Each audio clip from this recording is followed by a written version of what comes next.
coding, and learning whatever has come through. That gave me a technical expertise.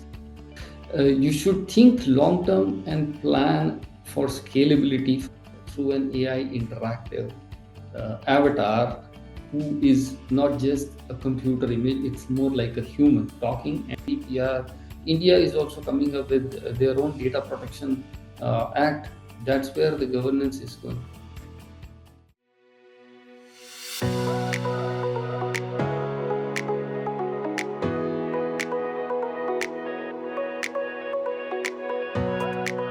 Hello, everyone, and welcome to another insightful episode of FaceTime with Leaders, a podcast series by Directors Institute, World Council of Directors.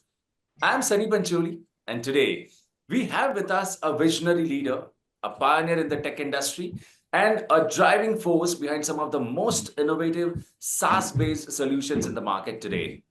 He is the founding director and CTO of Clicsoft.io and the founder and managing director of STAD Enterprises, spearheading digital transformations and enterprise solutions across industries like hospitality, finance, real estate, and e-commerce. His technical expertise spans SaaS and mobile application development, cloud computing, Kubernetes, data analytics, and agile methodologies, making him a true thought leader in the evolving world of technology. With 2 decades in the management roles, he has delivered many innovative solutions in his career that are still in use. A Lifetime Achievement Awardee and a Man of Excellence 2021 honoree, he has not only led high-impact projects, but has also nurtured and mentored the next generation of tech innovators. Mr. Singh, it's an absolute honor to have you here. Thank you for joining us on FaceTime with Leaders. It's a pleasure, Sunny. Thank you for having me on your FaceTime with Leaders. Thank you. It's a pleasure being here. Great to hear that, Mr. Singh. So, with over 3 decades of experience in the ever-evolving world of technology, Mr. Singh, you have witnessed firsthand the rapid transformation of the industry. From the early days of software development to today's AI-driven, cloud-powered solutions. So, looking back, if you had to describe your journey, career journey as a story, what would be its defining chapters? Were there any pivotal moments, unexpected turns, or challenges that shaped the leader and innovator you are today? Oh, certainly.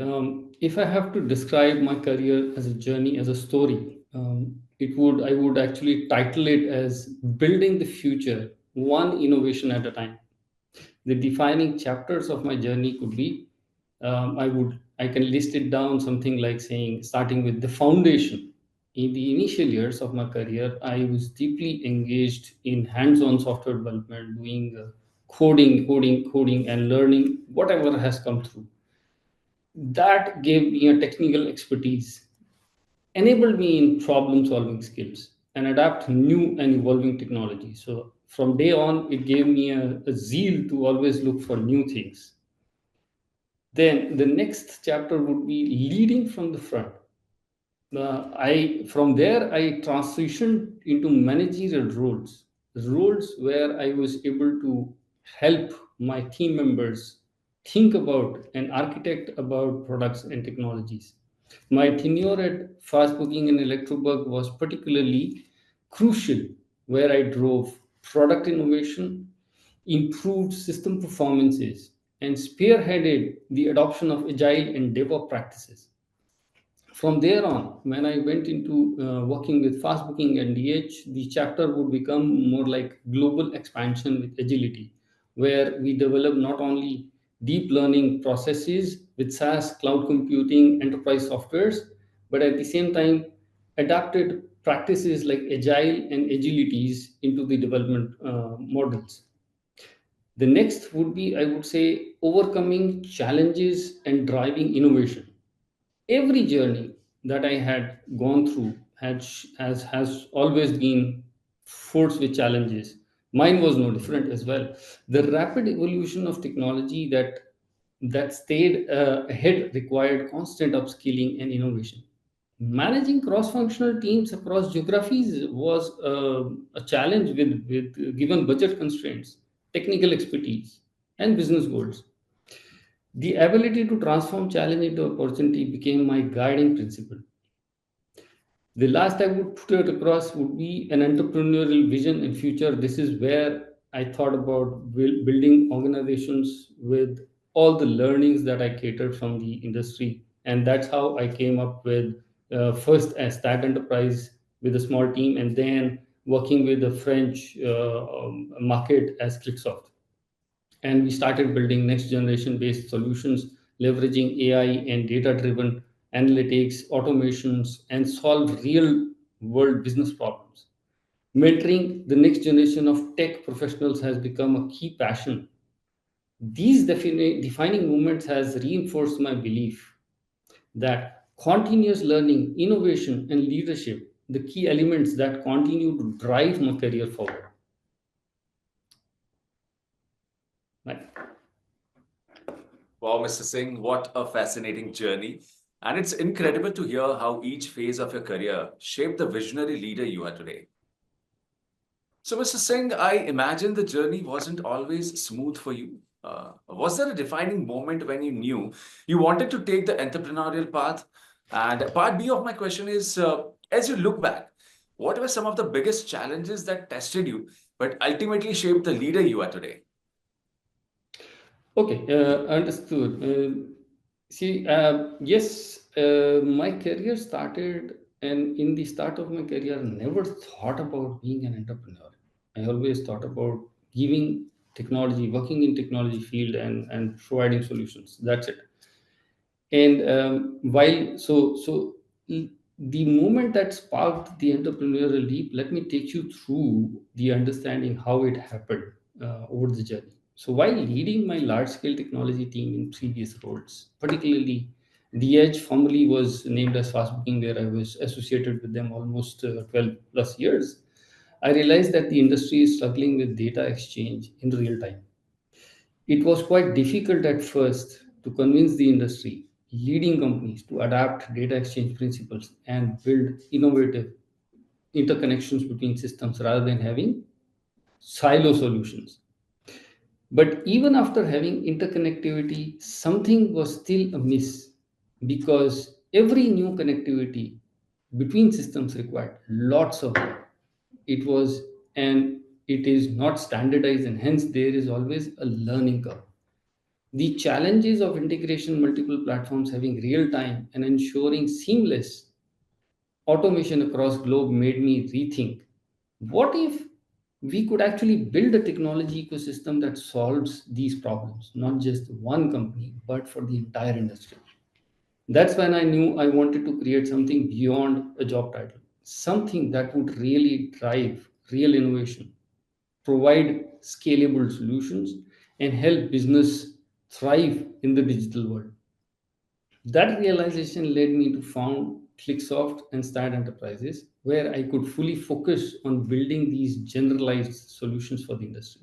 However, to survive the time till the solution is ready, I ended up working in digital transformation and AI driven projects for global companies.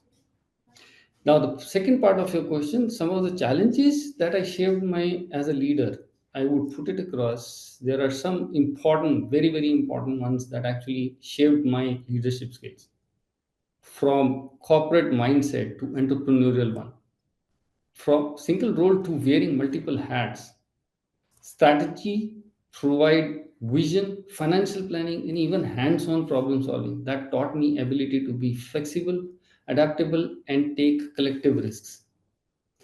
The next would be, I would say, uncertainty and navigating risks. Startups are all about companies, meaning taking risks, no guarantee for success. And there were moments where we had to pivot, rethink, and even face setbacks. The biggest risk was keeping the funds flowing to ensure we fuel the vision of the solution. That drives me to say resilience is everything. Keep going, and keep doing things. You have to be resilient to ensure that we reach the end. Then came scaling without compromising on innovation. So innovation without compromise, scale up There sometimes there are peaks. You have to scale really fast to deliver some solutions. But if you just focus on scale and do not innovate the way technology is moving, it's moving so fast that you will left behind. So you have to adapt to those innovation skills. The leader's role is not just innovate but to inspire others and push the boundaries, and that's what I have been doing. I'm pushing my team members to go beyond and take those challenges up. Next would be, I would say, building and retaining a high performance team. That is one of the crucial aspects as a leader that I gain is we must mentor. You should be ready to mentor and create the next level of leaders to take your things on. Lead by example to ensure that you are able to do something that they understand and then they catch on and then they do on their own. And last but not the least, I would say innovation is important, but resilience, adaptability, and people first leadership are the truly defining success. So saying that's truly, truly inspiring. And it's incredible to know how you turn challenges into opportunities and stayed committed to your vision despite the uncertainties. Yeah. All right. So moving ahead, Mr. Singh, you have had the unique experience of working with both large enterprises and fast-moving startups, two worlds that operate very differently, as you already said. So yet have so much to learn from each other, right? So big companies have structure, resources, and experience, while startups thrive on agility, risk-taking, and disruptive innovation. So in your journey, what are some of the most valuable lessons startups can take from established organizations to scale effectively? Oh, Sunny, that's a very great question. Having experience of both the world, I see while startups thrive on speed, innovation, and adaptability, they often struggle with scalability, operational efficiency, and long-term sustainability, which is where lessons from big companies have become invaluable. Startups often resist structure and processes, but without clear processes, things can become chaotic very soon. To my understanding, startups should introduce lightweight, scalable processes using agilities and agile processes. That is one of the areas, but do not follow to the book. Adapt even those processes to your advantage, keeping things still process oriented, process driven, data driven. Automate as much as possible. There are tools, dearths of tools nowadays available. The more you automate, the more easier the life becomes, the more you can focus on the real things rather than repetitive tasks. At Clicsoft, we are leveraging automation and AI tools. For example, we are constantly using GitHub Copilot to quite extensively used along with repository quality gates to help us ensure that whatever we produce is up to a good quality and everything is set as standards. You should think long term and plan for scalability from day one. That's one of the important aspect, because if you just think about short term goals, it is not going to happen unless you look at the big picture. Design architecturally for scalability. Plan for global expansion early so that you are aware that there could be norms to look after in different geographies at a later date. So you already have planned it for the better situation. Ensure that you have a sustainable financial model to sustain your journey as an entrepreneur, right? At Clicksoft, we are building solutions keeping global mindset from the beginning. There are solutions that we are working, and while we create a solution for one geography, we already know that X geographies will have those kind of issues, and we have already planned on the roadmap to meet those kind of situations. One should be from the large organization. What I also realize is one should always be customer centric. Bring products, solutions, but fulfill the needs of the customer is the most important thing. If you fulfill the need and ensure that the customer's needs are fulfilled, and customer feels looked after for, because he can be handholded and taken through to your systems to understand how it behaves and works, you have a valuable and a long-term association with the customer, and that customer will bring a lot more other customers with you. You should leverage AI-based solutions for better customer support. The other thing that we should understand from big organizations is how to build leadership and team. That's a very important area that people generally tend to miss out in the startup world. You should hire strategically and develop leaders within the organization, within the team. Find people who have hunger to do something, and they have the hunger to drive things, build their leadership potentials.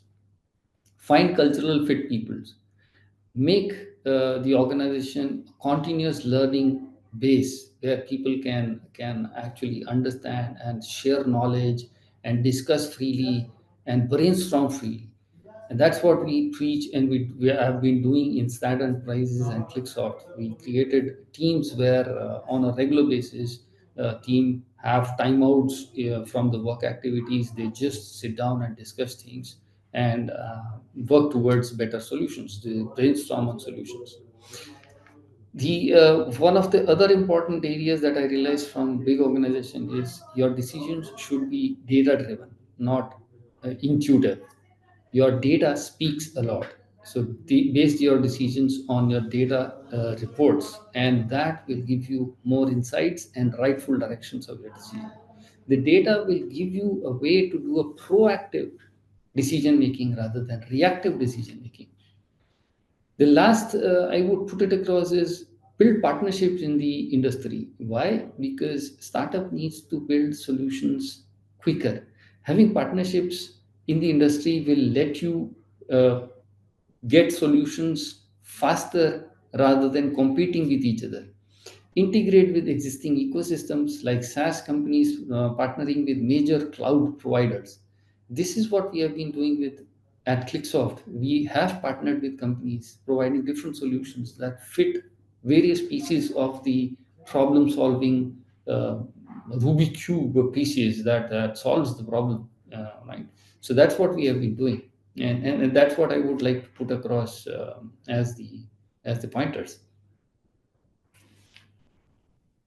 Incredible, Mr. Singh. It's truly incredible. And it's fascinating how the balance between structure and agility can drive real innovation. And the way you broke it down makes so much sense.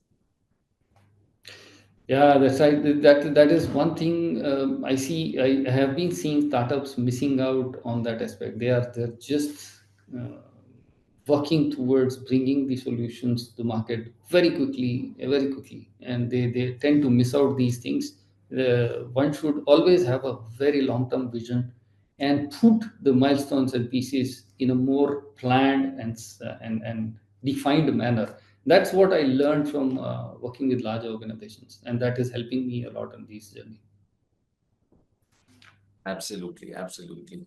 All right. So moving ahead, let's dive into the subject of AI and how it is changing the landscape of your profession. We see AI as getting adopted at all walks of life. Its usage is increasing at a rapid pace, and now, be it for good or for bad. So, do you consider AI is or would be a threat to the human workforce? Sunny, that's a very interesting topic you touched upon, actually. Um, AI is one topic where people may have misunderstandings across, but we look at AI as a tool that will make our lives better. It should be considered an enabler for human race. With AI, we can produce more and faster, be it software or a product. And so I will just go back a bit of in the historical time to make it understand how we should look at these things. When the computerization started happening, almost everybody looked at computers coming into their work activities, that, oh my god, so computer is here, my job is gone, I will not be required anymore. But look what happened. The role of humans changed from like a clerk kind of definition to more elaborative and more brain using roles, where you end up making your work more efficiently rather than doing the repetitive things. Similarly, When robotics came into the production lines of various industries, uh, almost everyone thought that, okay, my foreman's activities are gone now. What will human race do? Lots of people will go jobless. But in fact, what happened? Those foremen's actually got into a different role. They stopped doing repetitive things that they were doing, but more on quality things, quality assurance, and all those kind of things started happening. So humans were still part of it, and more people were actually needed to do some things. Right. Same would be with AI. With AI, we become further efficient and improve our productivity in all spheres. AI will empower our research so that we can focus the outcome and betterment more than the research itself. In fact, in the education, we will be transforming, like more humans will be, there will be interactive AI driven solutions. Imagine you have delivering a lecture through an AI interactive avatar, who is not just a computer image. It's more like a human talking, and it can talk to you, have a one-to-one session, and deliver the education module as a teacher would be doing. Right. So AI will. I also see in the medical fraternity, AI is empowering doctors to be able to diagnose better and at early stages of the disease. Right. Likewise, there are many such examples that we can see in the coming days. There are always a good side and a bad side, Sunny, of these AI. Whatever technology happens, always there is a good side and the bad side. So when I look at AI, it is no exception as well in that area. It is the responsibility for the governments, the people, to put across proper guidelines, regulations, and can drive the usage of AI for the betterment. I see many countries adopting AI and also having regulations in place. For example, European Union has an AI Act, UK has an AI policy, US is coming with National AI Initiative Act. Even Digital India has an act, and that is also incorporating AI regulations in the coming days. I see G7 leaders have recently pledged and highlighted their decisions to settle AI standards. That's a very good effort to make AI usage more controlled, more regulated, and not just for the goods and bads. Yes, everywhere there is a good usage and a bad usage, but regulations do help understand people that, okay, the good usage is far better than the bad usage of it. Absolutely, Mr. Singh. And that's such an important perspective. AI has the potential to transform industries, but as you said correctly, it's only as good as the data and intent behind it. Exactly. The AI usage, I would say, if the intent of your usage is on the good side, you will end up creating a lot more than a bad side can do, right? So the good side is giving productivity and improving things, and that is what the result will come out to be. And that's what we have seen in the technology world over the years. And always it has been the case for the human race. We got a lot more from the technology than we even thought of. Absolutely, absolutely. All right. So, Mr. Singh, as someone who has continuously pushed boundaries in technology, what are your aspirations for the future? And do you see yourself stepping into more strategic roles, perhaps in the boardroom, where your expertise in governance, technology, and innovation could shape the future of business at a leadership level?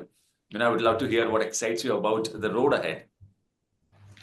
Oh, absolutely, Sunny. My career has evolved from hands-on technological leader to strategic decision making and business transformation. I see now myself as natural progression into the boardroom and advisory roles. Working in almost 30 plus years in the IT industry, it has given, I've seen the from the bottom to the top for role definition, and now I think I should be better equipped, and I'm excited to go towards that level of activity where I can do uh, advisory roles and drive business strategy, governance, and competitive advantage. Uh, I see technology first leadership happening at the C-suite and board levels, and that is where it excites me that I can be part of that level where I can provide the innovative strategy, AI-driven business model, and automation. Help board to understand how cybersecurity and risk management can help the organizations to a great extent. Focus and help them to understand how scalability at global scale to be understand, and ensure even in the sustainability and corporate responsibility side, there is a lot more that technology can help people deliver on that. And technology nowadays is thinking about how the technology can be used with sustainability and ethical definitions, right? So, with my experience in building scalable SaaS solutions, leading cross functional global teams, and executing digital transformation for enterprises, I see an opportunity that I can bridge the gap between technology and business leadership. There is an exciting roadmap that I see for myself. For example, like advising and mentoring startups to tech leaders, shaping AI and cloud driven business models, and expanding influence beyond IT into business strategy. That's where I look at putting myself, where with the technology background I can strategize business better, eh, and drive responsibility and sustainable tech innovator. The boardroom of the future now needs what I see is blend of business acumen with deep technology expertise, and that's where I think I fit the bill. And my focus would be in giving advising enterprises, mentoring startups, and driving AI first business transformation at strategic levels. I'm excited about shaping the next era of digital innovation, and that's what is exciting me. The road ahead is all about driving technology, Sunny.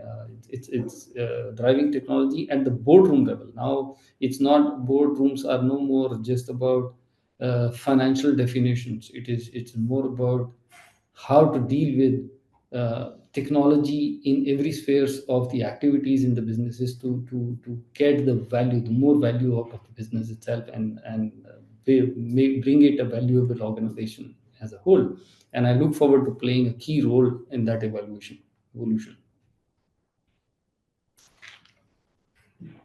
Mr. Singh, the way you approach the future balancing innovation with strategic leadership really speaks to your ability to not just keep up with change, but to drive it, as you said.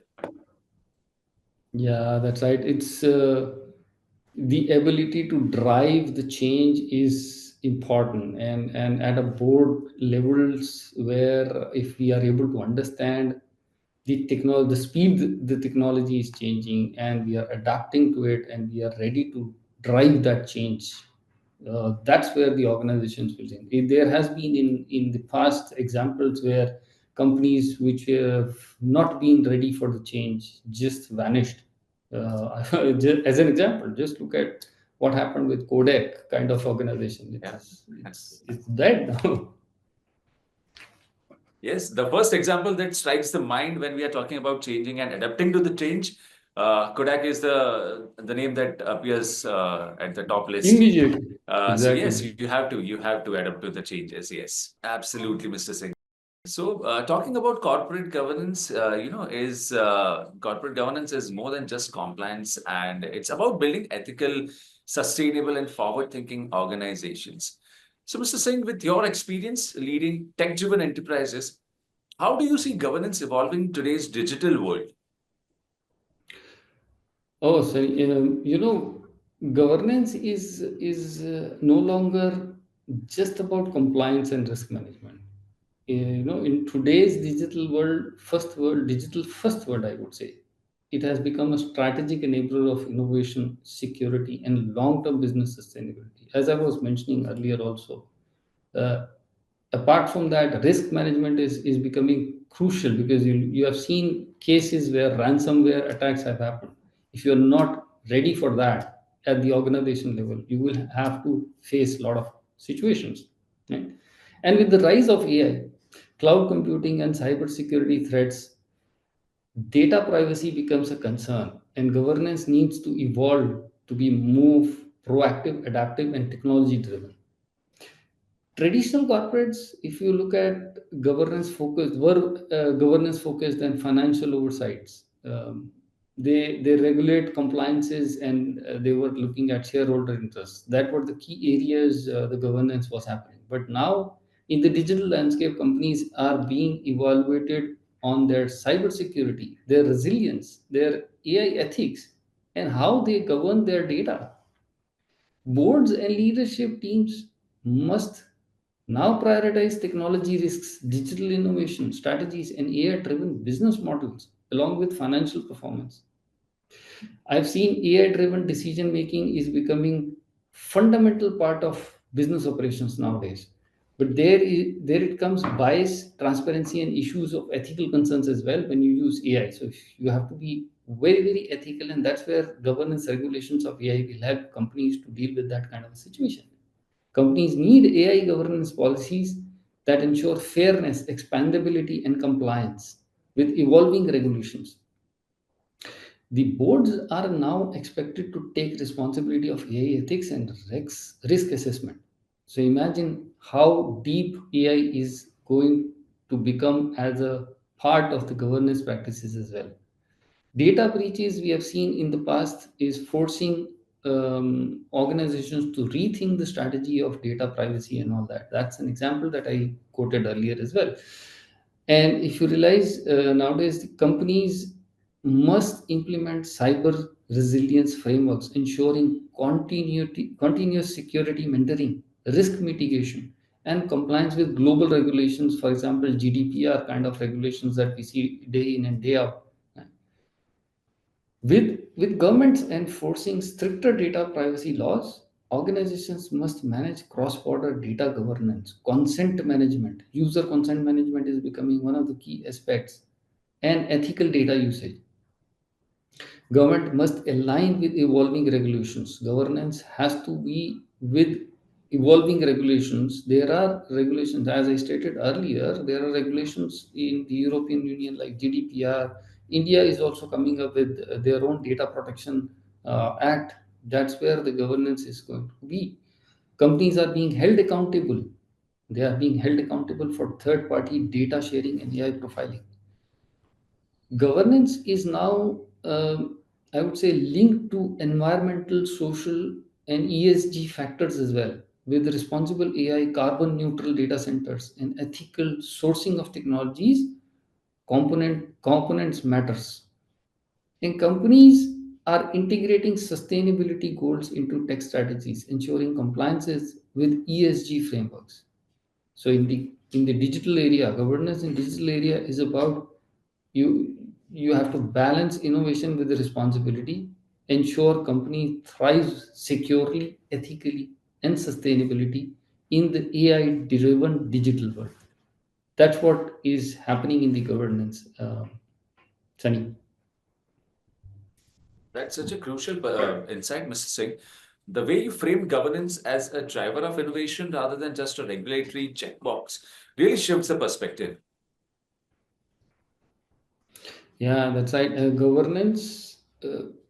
It's good to see governance taking control if it's followed correctly. They would end up taking control not just on a regular governing mechanisms, but driving the organizations into thinking differently, bring out new strategies. And in the digital world era, with the AI coming into play, there are a lot more opportunities in that area that can be driven, which earlier used to take a lot of time and energy. Now you can actually empower yourself with quicker strategy definitions with these tools. Right? Absolutely, absolutely, Mr. Singh. All right. So, as a seasoned leader, Mr. Singh, with decades of experience in technology and digital transformation, continuous learning is key to staying ahead in today's dynamic business world. So, having been a part of Directors Institute, how has this experience enhanced your understanding of corporate governance and board leadership? I have always been up for learning newer things, newer stuff, and keep going and on and on. Learning has never stopped for me, and that is why I ended up being part of Directors Institute as well. Though I have some level of understanding regarding board leadership governance, as I graduated in my early days, I graduated in commerce and then transitioned into technology. However, being a part of Directors Institute has given me a deeper and more practical understanding of things. Corporate governance is not just adhering to regulations and mitigating risks anymore. It's about driving business resilience, investor confidence, bringing investor confidence, and having a long-term sustainability. As a board cannot focus in detail in all matters, forming relevant committee and empowering them to extend goes a long way in improving functioning of the board. Boards play a crucial critical role in anticipating, managing, and mitigating risks, whether financial, technological, reputational, or regulatory. I also understood that the governance is evolving from profit-centric model to a stakeholder inclusive approach, incorporating ESG, ethical AI, and corporate responsibility. It is promoting diversity, inclusion, and responsible innovation at the leadership level. That's what I understand while associating with Directors Institute. And there are more things that I have looked at. For example, effective board leaders balance strategic vision and operational pragmatism, ensuring the decisions are data driven, forward thinking, and risk aware. My Directors Institute experience has empowered me to bridge the gap between technology and governance, ensuring that the business not only innovate at scale, but also so responsibly, securely, and strategically. Fantastic to hear that, Mr. Singh. And it's always inspiring when seasoned leaders like yourself emphasize the importance of continuous learning and structured governance training. Great, great. Wow. What an insightful conversation, Mr. Singh. Your journey from digital transformation to leading innovative tech enterprises and embracing governance at the highest level has truly been inspiring. And before we wrap up, I just want to say it's not every day that we get to sit down with someone who has not only shaped the technology landscape, but continues to push boundaries with such passion and vision. Great, great. So thank you for sharing your experiences, lessons, and wisdom with us today. It's been an absolute pleasure having you on FaceTime with Leaders, Mr. Singh. It's been my pleasure as well, Sunny, to be here on FaceTime with Leaders and sharing my journey with you guys.